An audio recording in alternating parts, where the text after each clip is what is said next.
Hello folks, and welcome to my quarterfinals preview of the matches today.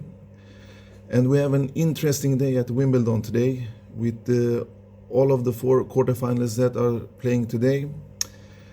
And hopefully we're gonna see good tennis matches today. So we have RBA against Guido Pella, we have Sam Querrey against Rafael Nadal, we have Roger Federer against Kei Nishikori, and we have Novak Djokovic against David Goffin.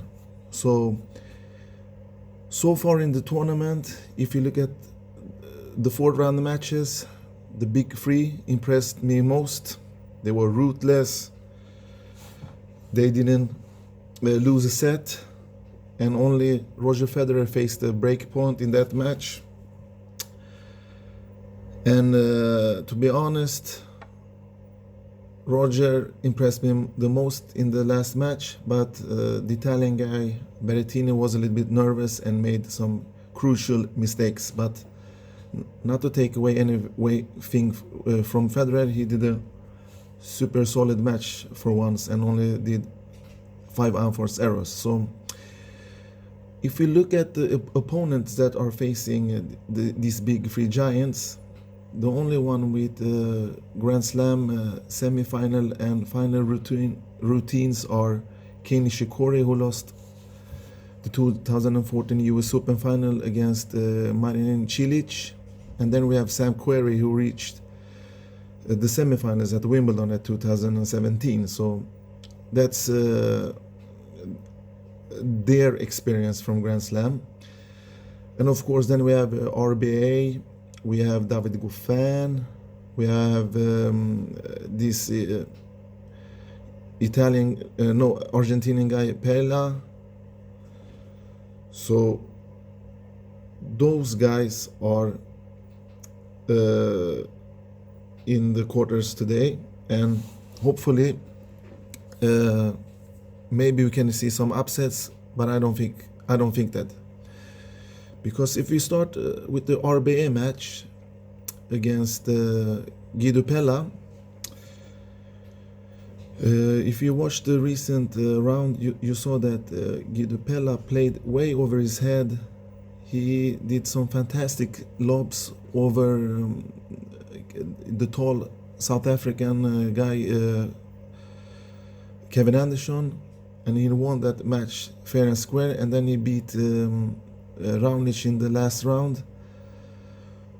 So he's playing at the moment, so he has nothing to lose. He resets quickly, and he can be a terrible surprise for RBA.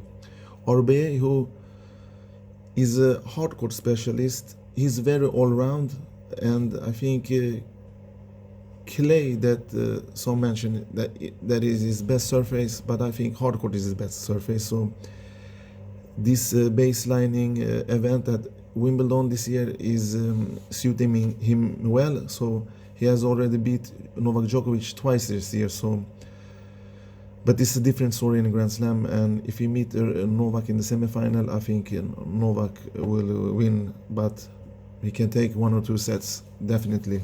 He's not that bad. RBA, he's very solid.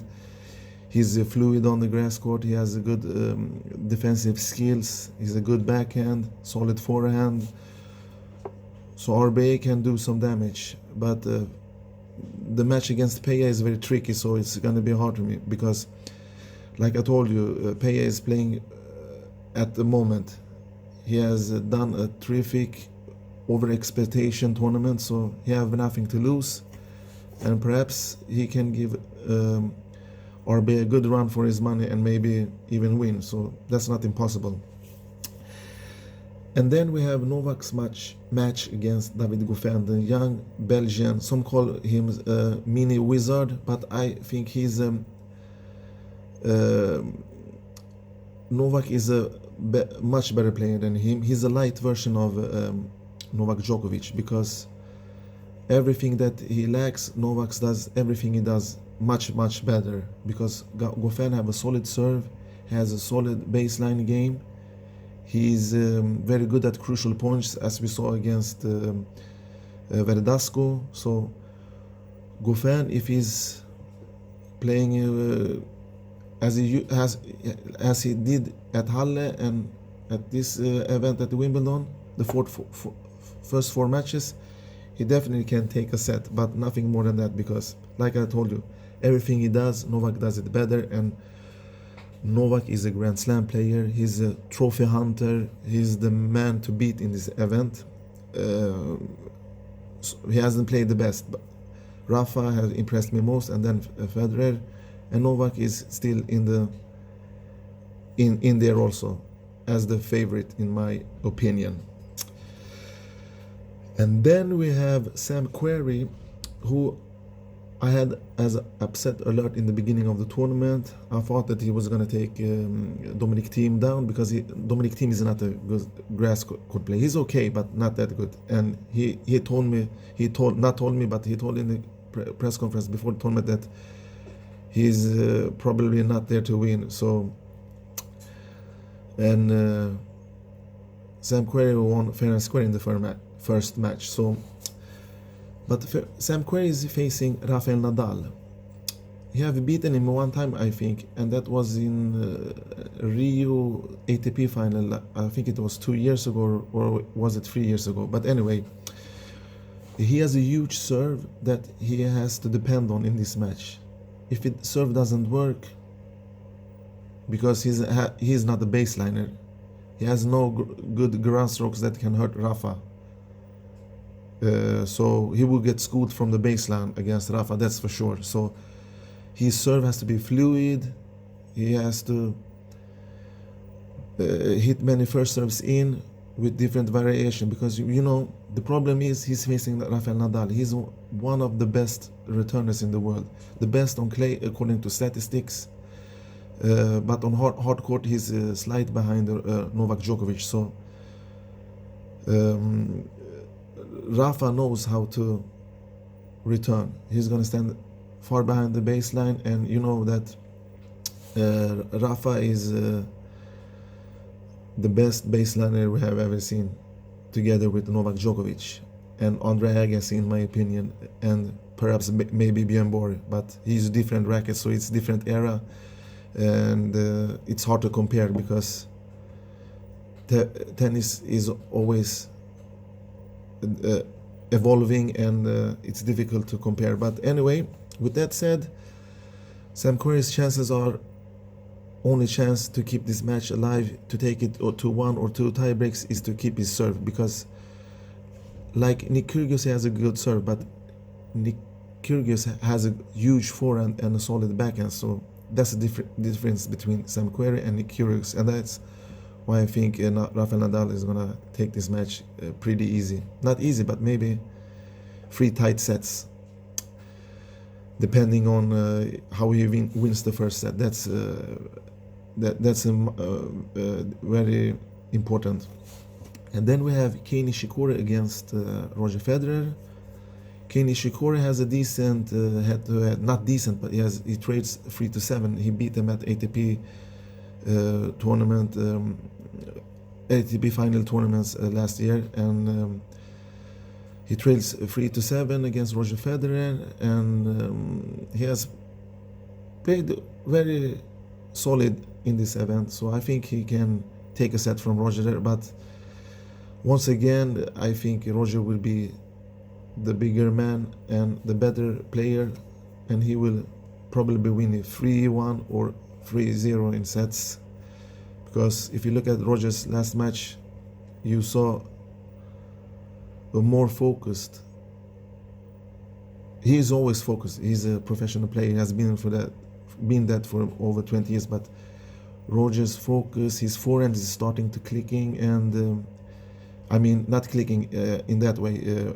I mean it's working. It's pretty solid. He hit the lines. He hit the corners with the forehand. He moves around well to execute the points. His net game, he's always good, as you know, and his serve is starting to be more. His serve percentages on his first serve has been much higher in the last matches. So I think this is a too big task for Kei Nishikori to complete. Roger is the favorite, as we know. all the big three is favorite in their matches. So that's what I think of today's matches. And if we're gonna talk about the big three once again, since the balls are heavier, the court seems much slower than it used to be, and it's a slow course. This court is for baseline duels basically. And if you look at the big three's careers through the years, before Federer entered the scene, before Federer's era, when you were 30 or 41 years old, you reached your prime. Then you were basically done as a tennis player. But Federer, if you look at him, he managed to keep his high level when he came, and until 2011, Federer had an amazing career with multiple Grand Slam titles, and he was never threatened until 2008 for sure, because he lost some matches against Rafael Nadal at French Open. We know that. But from 2008 and 2010, both Rafa and Novak started to threaten him and eventually took the number world ranking spot from him. But being 6 years younger, they were more energetic, they were more in the physical primes. Federer's prime was at the end, but he has so a solid game that's why he still plays today. He has been free from injuries, and his game style allows him. He's so aesthetic on court that allows him to keep his career much further than most of the guys I've talked before Federer's era. So he's one of a kind, Federer. So when he started to meet Rafael and Novak, he was lagging behind them in the baseline rallies. And you know why? Federer is not a baseline player. He is a offensive player, first strike tennis player. But before Rafa and Roger came, he was good at rallies. His forehand was, as you know, from 2003 to 2008, his forehand was the most effective weapon on the tennis court. So before 2010, he used to wash Novak Djokovic in almost every Grand Slam, especially semifinals. So, and after that, Rafa and Djokovic reached their prime, and they started to beat Roger more consistently. And then we all know, from 2011, Novak was the best player. He won 3 Grand Slams, and then had years like 2012 and 13 where he was a little bit down, and Federer didn't win any Grand Slam from 2012 to 2017 in that epic final. So it was, if I can count, if I'm counting right, it was 17 Grand Slams that he didn't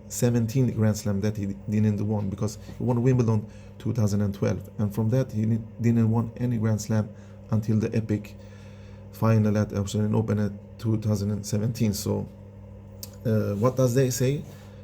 Novak and Djokovic are typical baseline players. That's their style, but that's not what define them, because they are good at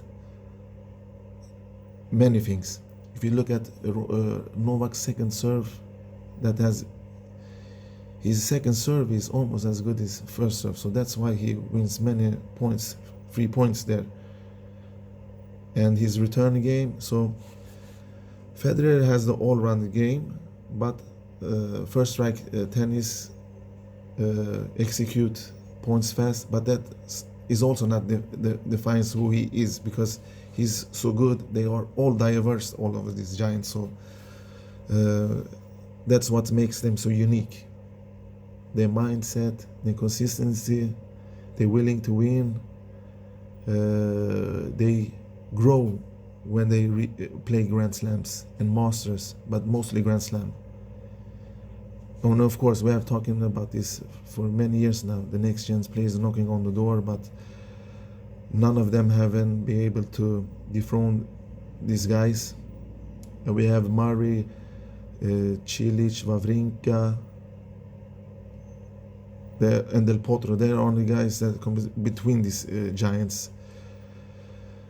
So it's not looking good for tennis, but I'm happy to see these three giants still playing because I love all of them. But among them, Roger is my favorite player, and I hope to see more from them.